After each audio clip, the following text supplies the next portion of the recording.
ये देखिए यहाँ पे सवाल दिया गया है इस तरह का, और यहाँ पे 4 ऑप्शन दिया गया है।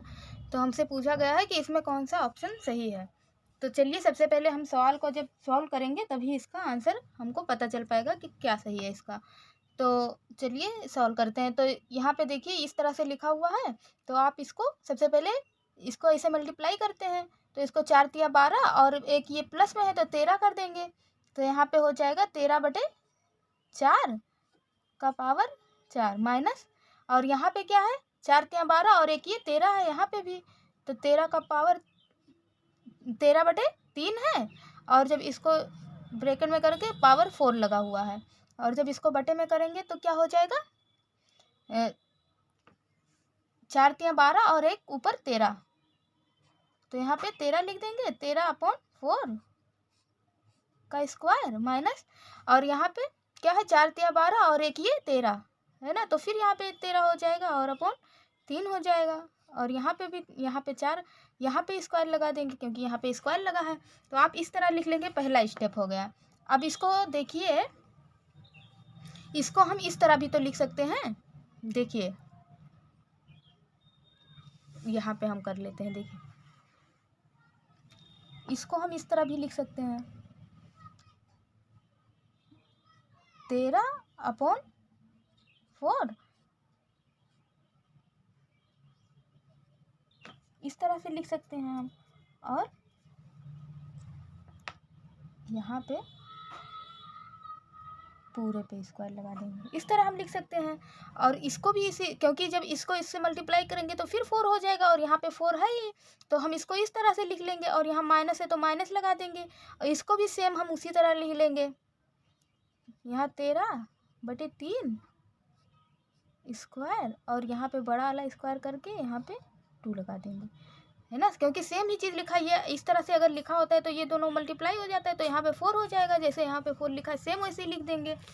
तो अब चलिए नीचे वाला हम लिख लेते हैं। यहाँ पे बट्टे में क्या है 13/4 का स्क्वायर और माइनस 13/3 का स्क्वायर, है ना, यही तो लिखा हुआ है। तो हम इसी तरह लिख लेंगे। अब चलिए यहाँ पे जगह कम है तो हम यहाँ पे सॉल्व कर लेते हैं। तो जब यहाँ इसको देखिए ये क्या हो गया, अब a square minus B square का फॉर्मूला बन गया, है ना। तो a square minus B square का क्या होता है, a plus B, a minus B, है ना। जैसे मान लो ये a square minus B square, तो इसको a प्लस बी और a माइनस बी, इस तरह ऐसे लिख सकते हैं। तो हम इसको इसी फॉर्म में, चलिए इसको तोड़ लेते हैं। तो इसको जब लिखेंगे तो यहाँ पे 13/4 का स्क्वायर, और यहाँ प्लस लिख देंगे, फिर लिखेंगे 13/3 का स्क्वायर। तो अब ये हो गया a प्लस बी का, है ना। अब हम इसको पूरा अंदर कर देंगे।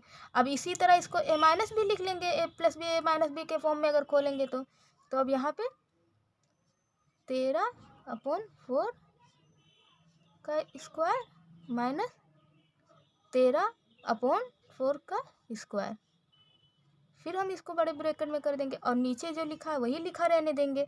तो नीचे क्या लिखा है 13/4 का स्क्वायर और माइनस 13/3 का स्क्वायर, है ना, नीचे यही चीज़ लिखा हुआ है।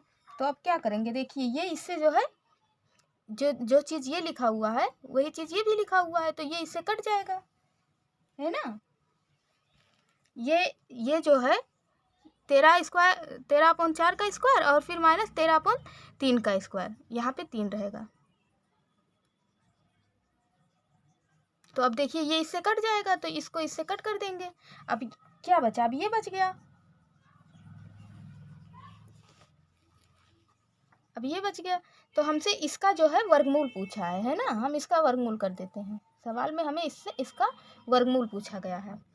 तो अब देखिए, अब ये इतना सिर्फ बच गया। अब हम इसको लिख लेते हैं 13/4 का स्क्वायर प्लस 13/3 का स्क्वायर, इस तरह हम लिख लेंगे। तो अब ये क्या हो जाएगा, अब हम इसको 13 का पहाड़ा पढ़ेंगे तो कितना हो जाएगा 169 और यहाँ पे क्या हो जाएगा 16 हो जाएगा और प्लस ये फिर 169 हो जाएगा और ये 9 हो जाएगा। अब हम इसका एलसीएम जो है ले लेते हैं। तो इन दोनों का जब एलसीएम लेंगे तो क्या हो जाएगा 9 चौक कितना आ जाएगा। हम जब इसका एलसीएम लेंगे तो इसका जब हम एलसीएम या तो आप ये सॉरी ये गलती हो गई, यहाँ पे 16 रहेगा है ना, यहाँ पे 4 चौका 16 क्योंकि यहाँ 3 तिया 9 आया है तो यहाँ पे 4 चौका 16 हो जाएगा।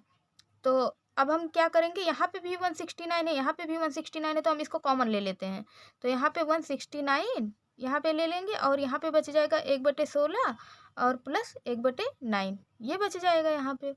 तो अब जब हम इसको सॉल्व करेंगे तो क्या यहाँ पे आएगा, यहाँ पे 9 ऊपर चला, यहाँ पे 169 है ये और ये तो मल्टीप्लाई में है। चलिए इसको अंदर यहाँ मल्टीप्लाई में है और ये 9 ऊपर जाएगा तो यहाँ पे 9 हो जाएगा और प्लस यहाँ पे 16 हो जाएगा।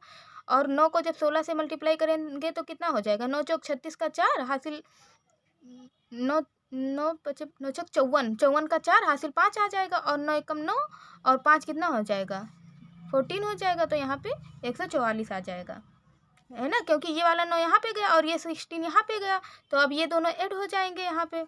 तो अब यहाँ पे हम जब इसको लिखेंगे तो 169 इंटू यहाँ पे 25 हो जाएगा, इसको 25 लिख देंगे और यहाँ पे 144। हमसे पूछा है कि इसका वर्गमूल बताओ। ये देखिए सवाल में हम इसको पहले ये मिस्टेक हो गया था तो अब इसका वर्गमूल हमसे पूछा गया है तो अब हम इसका कर देते हैं वर्गमूल।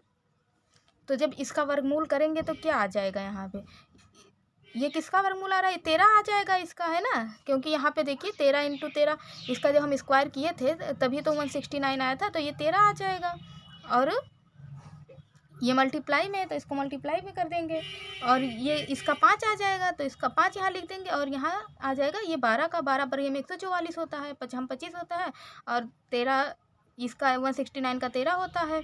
तो अब इस तरह से अब हम इसको मल्टीप्लाई कर लेंगे तो 13 × 5 = 65 और यहाँ पे 12 लिख देंगे। अब आप चाहें तो इस तरह लिख दें, चाहे इसको इस तरह से लिख दें 12 × 5 = 60 और यहाँ पे 5 लिख देंगे और यहाँ पे 12 लिख देंगे है ना। तो आप चाहे इस तरह से सॉल्व करिए चाहे इस तरह, यही इसका जो है आंसर आ जाएगा, ये इसका आंसर आ जाएगा। तो आप यहाँ पे वर्गमूल लगा हुआ था तो आपको यहाँ पे लगाना था वर्गमूल, बाकी आप इस तरह से सॉल्व करेंगे। यहाँ पे दिया देखिए इसका यही नियम है कि हम इसको जो है देखिए यहाँ पे आंसर इसका दिया भी गया है, ये वाला इसका सही आंसर हो जाएगा 12 × 5 = 60 और 5 × 65 तो ये वाला इसका करेक्ट आंसर हो जाएगा, ऑप्शन दिया गया है। तो आपको इस तरह का सवाल आपको इसका हमें वर्गमूल पूछा गया था तो यहाँ पे हम लगा के क्वेश्चन मार्क कर दें। तो देखिए यहाँ पे हम इसको किए 4 × 12 और 1 13 तो 13/4 हो गया और यहाँ पे भी सेम इसी तरह किए 4 × 12 और 1 13 तो यहाँ पे भी 13/3 हो गया और ये माइनस था बीच में तो हम माइनस लगा दिए और हम यहाँ पे भी इसका वर्गमूल कर देते हैं, यहाँ पे भी वर्गमूल कर देते हैं। तो चाहे आप बाद में निकालिए, तो आपको वर्गमूल इसका करना था तो अब इस तरह से सॉल्व करके यहाँ पे वर्गमूल निकालना था तो हम इसका वर्गमूल निकाल लिए। तो इस तरह से आप इसको सॉल्व कर लेंगे। फिर यहाँ पे a² - b² का फॉर्मूला लगा देंगे तो इस तरह से इसका आंसर जो है आ जाएगा। तो आई होप आप लोगों को ये सवाल अच्छे से समझ में आ गया होगा।